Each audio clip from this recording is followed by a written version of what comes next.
గాజువాకలో జాతీయ మానవ హక్కుల పరిరక్షణ సంస్థ ఎన్హెచ్ఆర్పీఎఫ్ జోనల్ కార్యాలయం ప్రారంభమైంది. ఈ కార్యక్రమాన్ని ఎన్హెచ్ఆర్పీఎఫ్ జోనల్ అధ్యక్షులు ఊరుకుటి చైతన్య ఆధ్వర్యంలో నిర్వహించారు.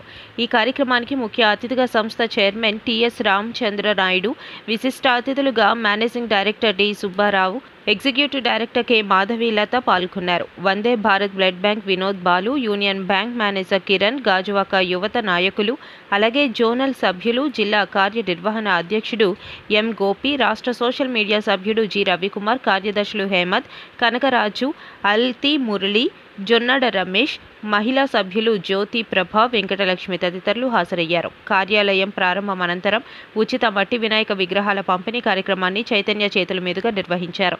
ఈ వేడుకకు ముఖ్య అతిథిగా గాజువాక సిఐ పార్థసారథి విచ్చేశారు.